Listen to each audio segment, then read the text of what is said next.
Hi everyone, I'm Michelle Kelly. Welcome to Be in the Change. I'm going to get started by reciting my inspiration. Our deepest fear is not that we're inadequate. Our deepest fear is that we are powerful beyond measure. It is our light, not our darkness, which most frightens us. We ask ourselves, who am I to be brilliant, gorgeous, talented, and fabulous? Actually, who are you not to be? You are a child of God. Your playing small does not serve the world. There is nothing enlightened about shrinking so that other people will not feel insecure around you.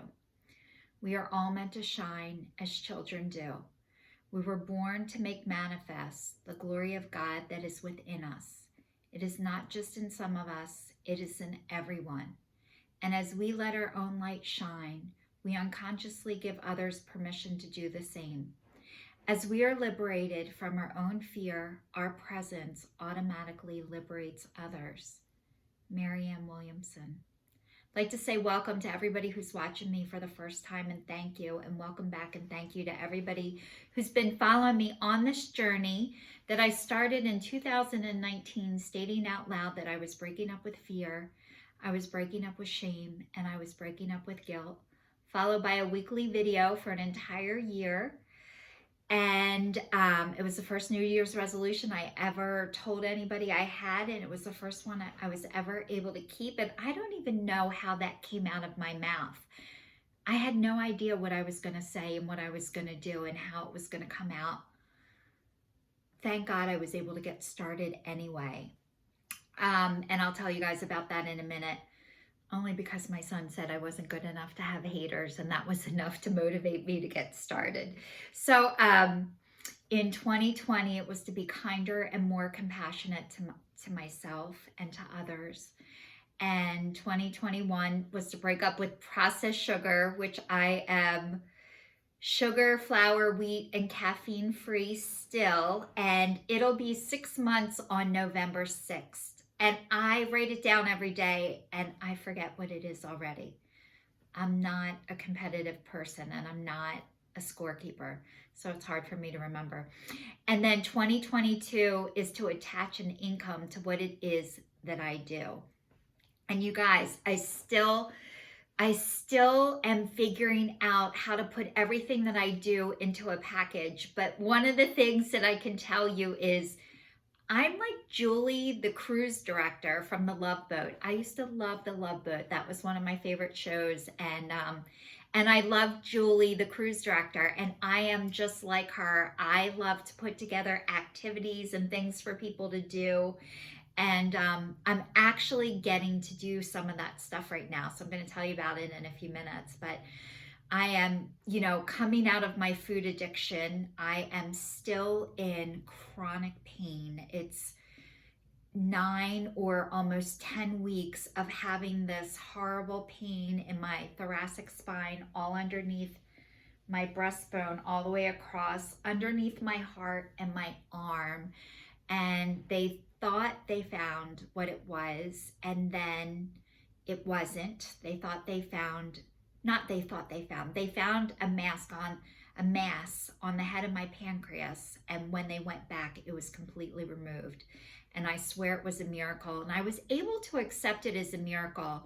And it's funny because a few people that I told that don't have the spirituality that I do, they're like, yeah, but what happened?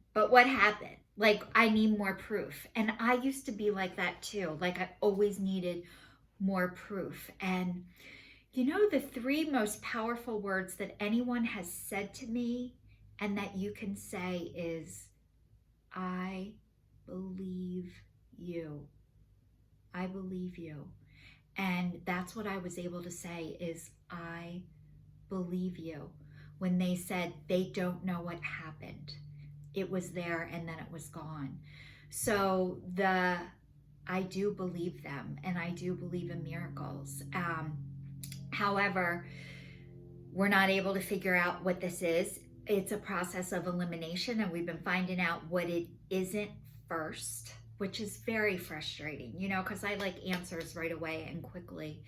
So in the meantime, I had my orthopedic surgeons say you need to go back to your PCP, and I had my PCP say, which is primary care physician, you need to go back to the orthopedic. So they're both stumped. So that is God telling me that I need to seek other avenues too, which I am going to nutrition response testing on Monday, which is a way to alternative medicine and supplements. And you have to pay cash for it. They don't accept insurance. Usually it's most people's last resort when it probably should be our first. So I was sharing in my video last week that I've been financially stressed. I haven't been able to clean my house. I cleaned my house since this last video. It took me almost 4 days to do it. My house is not that big, but I'm grateful I have a house and I'm not homeless. And my pain got 100 times worse after I did that. So I've still been in a massive flare-up, and it's very frustrating when I don't feel good, and it's exhausting, and it takes everything out of me, and I have to take pain medicine. And this is the longest I've been on it in a row consecutively since this flare-up happened. So I hate that because it makes me exhausted. I think it constipates me, and I still have what's going on, so it doesn't take it away. So it's really hard, and it's hard being in recovery taking this stuff because it could trigger back into my alcoholism and drug addiction, which is a big fear of mine. Even though I said I broke up with fear, shame, and guilt, it is still there, and I have to work on it daily. So I was telling you guys last week, this was the book I was talking about, The Language of Letting Go by Melanie Beattie. So this is a daily read on the codependency. So if you guys ever want to check that out, and if you can't afford the book or you don't want to get the book, if you private message me on Facebook and send me your phone number, I can text you the link where you can read it every day for free. So I can send it to you. So please don't hesitate to reach out. I do have resources for that, and I can send it to you. The other thing is my girlfriend said to me last week, Michelle, you should start a GoFundMe page. Because, of my finances right now. And it is so much easier for me to start a GoFundMe page for anybody else except for myself. I don't like asking for help for myself, especially financially. It's been incredibly hard. I went from being, when I was younger, and I didn't know I was like this until I wasn't. I used to ride to school with a kid every day, and then one day he just stopped taking me and never said anything, and his sister told me years later, you never offered him gas money. And I'm like, he was going there anyway. Like, I didn't know I was supposed to offer people gas money when they took me somewhere, even if they were going there anyway. And nobody owes you. Nobody needs to give you anything. If they do, it's a bonus and a gift, but I didn't know that back then. And then I went to the opposite extreme where I didn't want anybody to do anything for me ever. Once I found out I was taking. And I think we go back and forth. I go back and forth between being a giver and being a taker. And I think I take from people who have more, and I give to people who have less.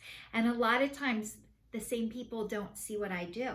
So somebody might view me as a taker, and somebody else might view me as a giver. But really, it's how I view me. And I can give when I can, and I have to take sometimes. And I did a video that I asked a car dealership for a $66,000 car. I asked for a Genesis. It's the first book in the Bible, but it's the car that's most comfortable. Not even a car, it's an SUV, but it's a car that's most comfortable for my body with all of my injuries. And I can't believe that I did it. It didn't matter what the outcome was. It was that I asked, not what I got, but that I was able to ask for what I needed. So I think I am going to start a GoFundMe page, and if anybody wants to contribute, I would be so grateful. I think it's brave. I I do things during the day. I'm in many multiple 12-step groups. I do volunteer. Most people don't get to see what I do during a day, and part of my healing process is not having to prove myself to anybody and just letting you believe me or not believe me, and that's entirely up to you. But the one thing I was going to tell you about Julie, the cruise director, which I love.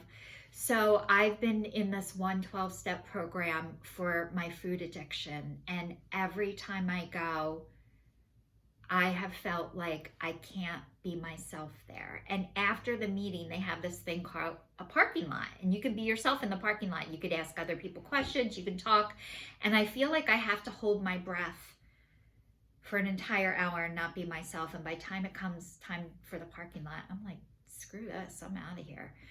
And that has been a normal behavior pattern of mine. When things aren't comfortable or good for me, screw this, I am out of here. I criticize what you do. I don't like how you do it. I talk about it to other people and I do nothing about it. So what has come to me, and God speaks to me all the time, and what I heard from God was, I need to help them, not run away, not go because I don't feel good. I need to be the change, which I tell you guys all week is the name of my, for almost 4 years, which is the name of my YouTube channel, Being the Change. And so I was able to say, I can help. And they're allowing me for a workshop to put in the entertainment, because a lot of stuff that I've been to, like so much information, and they give a lot of information over Zoom, and it's so incredible, but people's attention spans, my attention span is not that long. So adding in a guided meditation, which I wrote and recorded, I get to add that in. I learned a move with laughter yoga, so I get to add in my laughter yoga. And I love music, and I'm adding in songs into this workshop. So you get this information, but you get some fun activities in the middle of it that help you pay attention and help you participate and be there for longer, and not just be like a sponge and only absorb so much and then everything after just runs off. And I'm getting to do this, and I'm so excited for it. So I get to practice being Michelle, the workshop activity participant. So I'm really excited for that. So I'm really working on staying as opposed to leaving and running away, which has been the hardest thing for me, because I'm used to getting mad, getting silent, getting mad, and then going away, thinking you should know. And people don't know unless you tell them. And I am now able to tell people with kindness, with love, and with compassion, which I hope you can see that in me as I do these videos. So thank you so much for watching. Please stay safe, stay tuned, and I will see you all next week.